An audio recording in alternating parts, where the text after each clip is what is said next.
Hello guys, today I will be playing, I will be watching history again, and let's see this. I woke up to 20 missed calls from my boss. I looked at the clock and saw that I should have woken up 3 hours ago, and now I was risking being late for my flight. I opened my boss's text. If you missed the flight to the work meeting in New York, then you're fired. I'm sick of you being so flaky. This is your last chance. My flight was going to leave in 1 hour. When I got to the airport, I was panicking because I needed to find my gate number immediately. I was running around looking for it when an older man stopped me. "Excuse me, can you help me? I can't find my gate and I need help because I'm lost." I didn't know what to do because I knew that if I said yes, I could miss my flight and lose my job forever. But the old man looked really sad and I knew he was vulnerable, so I decided to help him anyway. "I'll help you find it. Let me see your ticket." He handed me his ticket and thanked me. His gate was on the other side of the terminal and I had to guide him all the way there. With every step I took, I knew I was getting closer and closer to losing my job. And when I saw that I had 5 minutes until my plane started boarding, I had to abandon him. "I'm sorry, I need to go. I hope this was helpful." I immediately turned around and sprinted towards my gate. I was 50 feet away when I saw the gate agent close the boarding doors. I tried to get her to hold them for me for 5 more seconds so I could make the flight. "Wait, I need to get on the plane." The agent shook her head. "I'm sorry, sir. Doors are closed." I sat down in defeat. Let me guess.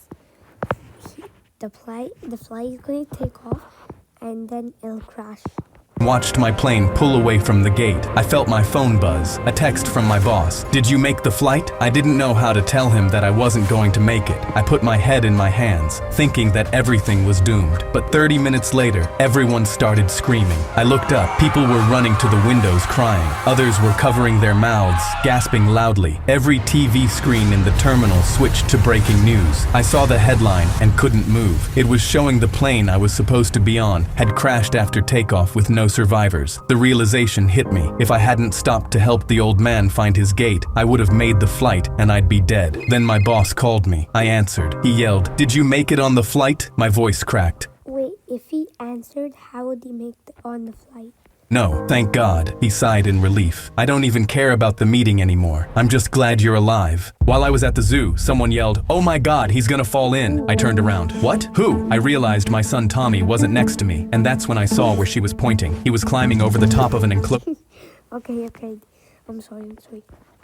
"Tommy, what the hell are you doing?" He looked over at me. "Look, Dad, I'm gonna feed them." Someone shouted, "They're gonna pull you inside. Get down from there." And that's when I saw the banana. I looked over and saw the sign, "Silverback Gorillas." I started pushing through the crowd, but everyone was just filming instead of helping. "Tommy, get down from there. Look, Dad, it's Donkey Kong." The huge gorillas were walking over to him now, wanting the banana. I finally pushed my way up to the glass, but Tommy was too high on top of the wall. The gorillas beat their chests, screaming for the banana. "Tommy, put the banana down and get off the fence." But he wasn't listening. He thought they were friendly. He started waving the banana around. The gorilla started jumping for it. My heart was racing. I had to do something. I started banging on the glass, trying to scare them away. "Hey, back off! Get away from him!" But banging on the glass only made things worse. The gorillas got more agitated. "Tommy, get the hell down right now! I'm gonna give them a snack, Dad!" "Tommy, no!" He leaned forward, stretching his arm out as far as it could go, and the gorilla reached up. It didn't just grab the banana, it grabbed Tommy's entire arm. Tommy fell completely into the gorilla den. "Ah, Tommy, oh my God!" Everyone watched and recorded as both gorillas went absolutely insane.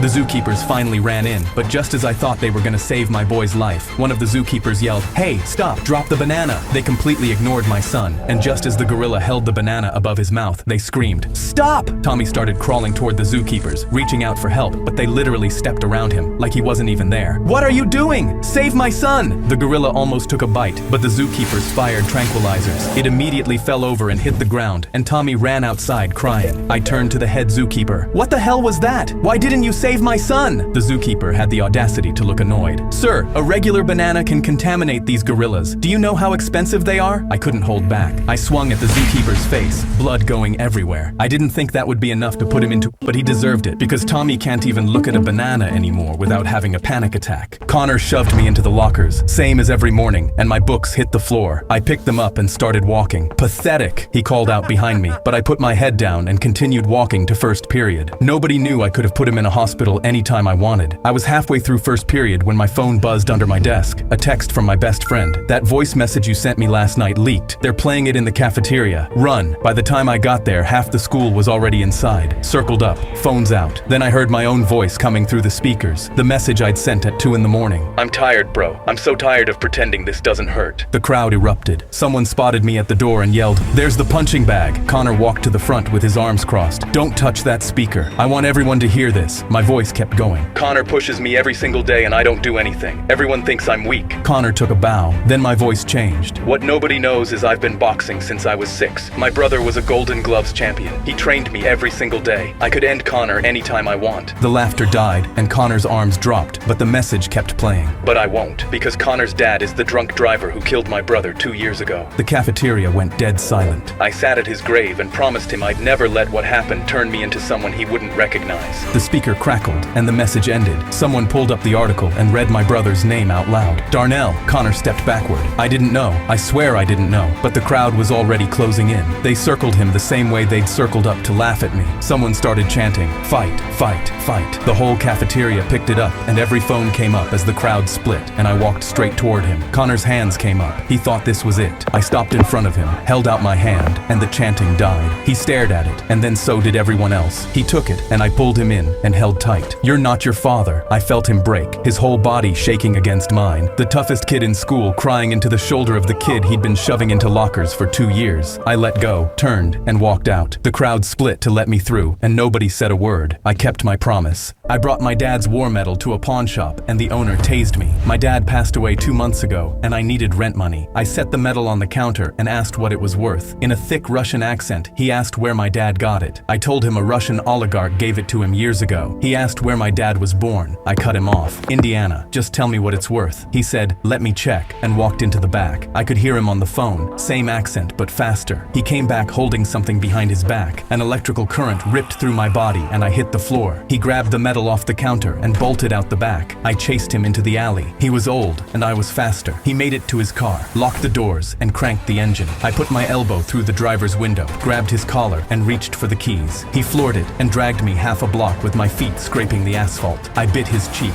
ripped out the keys, and the car spun into a curb. I punched him, took the medal back, and walked home bleeding from both arms. 2 men in suits were standing at my front door. The first one held up a badge. "CIA, we just want to talk." I blocked the doorway. "That medal was my dad's. I don't have to show you anything." The lead agent stepped closer. "If it's stolen property, you do." I pulled out my dad's birth certificate and held it up. "It's not stolen. He was born in Gary, Indiana. A Russian oligarch gave it to him." The agent took one look, tore it in half, and held up the pieces. "This is the exact paper they used to forge documents during the Cold War." I looked at the 2 halves of my dad's name sitting in a stranger's hands and nodded. I sat in a cold room for 6 hours. The lead agent finally walked in, set the medal on the table, and opened a file. "Your father's real name was Dmitry Kespov, Russian spy turned international thief, wanted in 17 countries." He closed the file and slid the medal across the table. I brought it in to make rent. Turns out it was worth 17 countries. I was fishing across the river when I noticed a little boy at the edge of the water with his iPad and nobody watching him. His mom was sitting 5 feet behind him on a blanket, earbuds in, scrolling on TikTok. The kid looked about 3. 20 feet past them was a bridge where the water got fast and deep. I cupped my hands around my mouth and yelled, "Hey!" across the river, but she didn't even look up. Then the boy leaned forward and the iPad slipped right out of his hands into the water. I set my rod down on the bank. I knew this wasn't going to end well. The boy jumped in after it. I yelled, "Ma'am, your son is in the water," as loud as I could, but she didn't move. She just sat there scrolling. The boy's head popped up 10 feet from where he fell, crying and splashing, his arms slapping the water. He went under again and came back up further down. I ran into the river. The cold hit my chest and knocked the air out of my lungs. I pushed off the bottom and started swimming. His head dipped under a 3rd time and stayed under longer. I kicked harder. When he came back up, I was close enough to see his face. His eyes were starting to close. I reached out and missed him by a few inches, the water pulling him just past my fingers. The bridge was right behind his head now. I took one more stroke and got a hand on the back of his shirt.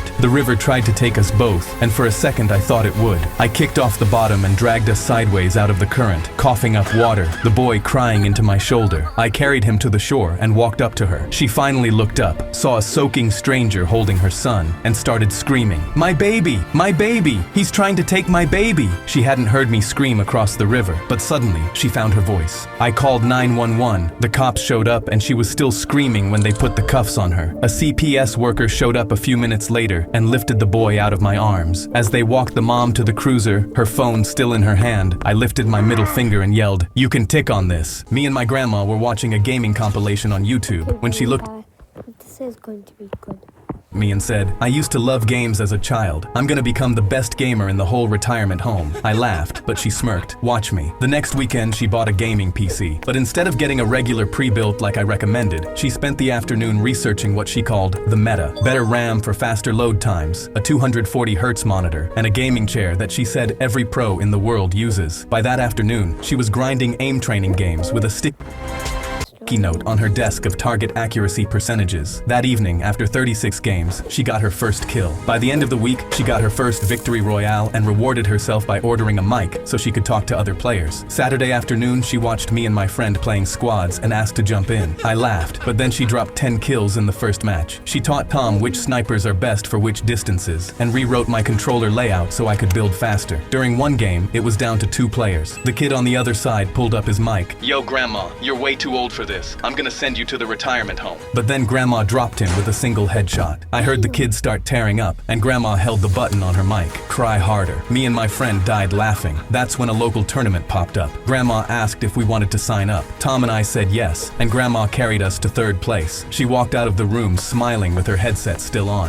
That night, I walked into her room while she was gaming, and while talking to her, accidentally knocked her $200 gaming mouse off the desk. Her hand shot out, and she caught it an inch from the floor. I asked her how she just did that. She smiled and said all the gaming had made her reaction times faster than they'd been in 40 years. I realized the gaming had actually made real improvements to her life. I laughed and said I was still better than her. She replied, "No, you're not," then pulled up her stats and showed me her battle royale wins. The number was twice as big as mine. Then she laughed. "Also, you might want to start practicing. Joe from the retirement home is catching up to you." The doctor set a 30-minute timer next to my mom's hospital bed and told me if she didn't move by 0, they were letting the family go through with it. "Your grandparents signed the papers this morning. I'm giving you 30 minutes alone with her before I honor them." He pulled the curtain shut and left us alone. She'd been here 11 years. I was 10 when she went under, and now I was 21, sitting in the same chair I sat in the first day. I pulled it close and took her hand. Before all this, she used to tuck me in every night and sing me a lullaby she made up about never leaving me. She told me it was a promise. The timer on the tray ticked to 29 as I leaned in close. "Mom, it's me. I need you to come back." 28 minutes. I told her about the day she taught me to ride my bike, her hand on the back of the seat down the driveway. She let go, and I made it 10 feet before crashing into the Petersons' mailbox. She ran over laughing and brushed gravel off my elbow. "I'm right here, baby. I'm right by your side." 22 minutes, and the line on her monitor never twitched. So I told her about the night I wet the bed when I was 7, and she snuck me into the bathroom and washed the sheets in the tub at 3 in the morning so Dad would never find out. "Our secret baby," she whispered into my ear. 15 minutes, and the monitor still didn't move. So I told her she had a granddaughter with eyes just like hers, who pointed at her picture every night before bed. 8 minutes, and her line was still flat. I grabbed her hand. "Mom, you promised you'd always be by my side. You sang it to me every night for 10 years. But the line on her monitor never moved an inch. At 2 minutes, I just sat there with no idea what else to give her. I climbed up onto the bed and laid down next to her, the way she used to lay down next to me when I was little. I sang her lullaby quiet into her ear, the one she said was a promise. "Through the rain and through the night, I'll always be by your side." Her hand twitched, and the monitor jumped behind me. Her eyes opened for the first time in 11 years and found mine. She kept her promise. This is the last one. To stand up for a magic trick. I walked over, and he asked me to pick a card and place it in his hand. He made a fist, squishing the card, then said it's the ace of spades. He opened his fist, and I saw the ace of spades. I was impressed and gave $1, but when I sat down and went to put my wallet away, I noticed my real credit card had been swapped with a plastic dummy. I immediately looked up. The street magician was heading to the next carriage, and I saw my real credit card in his inside jacket pocket. I ran over and yelled, "Wait!" and he turned around with a nervous look. I told him, "That was so good. I'm an aspiring magician too. Can I show you a trick?" He shook his head and said he has no time, but I promised him it would be quick. He reluctantly agreed, and I asked to use his cards because I'd lost my own deck. He took them out, and I told him to pick a card and place it in my hand. I made a fist and squished it just like he had done, then said, and look closer. He leaned in, and I immediately swung my fist and hit him with an uppercut. He dropped to the ground, and 5 real credit cards fell from his pocket. I knelt down and said, "That trick is called the, you look pretty stupid now, don't you?" He mumbled something back, but his jaw was broken. I picked up my credit card, then put his playing cards in my pocket, because I actually needed a new deck. When I woke up to an eviction notice on my front door, I knew I had to do something. So I walked into my boss's office, determined to get a raise. "Sir, I need a raise. I can't afford rent, and I'm about to be homeless." He leaned back and laughed. "I don't think so, buddy. Remember the company slogan?" I sighed. "What slogan?" "The slogan is that we are family in this office. Family makes sacrifices." We both knew he just wanted to keep underpaying me, but I still smirked back, because that's when I decided that if he wanted to be a family, then I would make him regret it by treating him like my dad. I walked out of the office, and during lunch, I told everyone what happened. They were furious. Then I told them my idea, and they all nodded their heads and agreed to join in. The next morning, when my boss walked into the office, the plan began, and everyone jumped up. "Morning, Dad. Can you sign this, Dad? Dad, the printer's broken." His face got red with anger. "What are you guys talking about? I'm not your dad." I smiled because I knew my plan was starting to work. "What do you mean? You said we're family in this office. You're our papa." He couldn't think of a response, and instead he got so angry that his forehead vein almost popped out. I knew he was close to losing it. Later that day, he had a board meeting with investors. I walked into the meeting. "Hey, Papa, want me to present the numbers for you?" The investors looked confused. The investor looked at my boss. "Did he just call you Papa?" Before my boss could say anything, I responded, "Yeah, my boss likes to have a family work environment. He's my dada." My boss sat there gripping the table, trying to keep his cool, because he couldn't explode in front of them. He mumbled, "I can't do this anymore. Meeting tomorrow morning. Bring the whole office." The next morning, we all walked into the conference room nervous to see what would happen. Someone whispered, "Do you think we did too much? What if we get fired?" That's when my boss walked in and looked at us. Before we could say anything, he burst into tears. "I'm sorry. You deserve that raise. You all do." We were all so shocked that we stayed silent. He continued, "I grew up in 7 different foster homes, and I'd never had anyone call me family before. Hearing it for the first time from all of you made me realize that deep down, that's all I wanted. The only reason why I'm so greedy with money is because I feel so alone. But maybe it doesn't have to be that way anymore." Someone in the back raised their hand. "So, does this mean we get an extra allowance?" He laughed. "Absolutely. You're all getting a raise." He pointed at me. "Or in your case, a new apartment." I congratulated my I think that was good. That's it, guys. I'm leaving.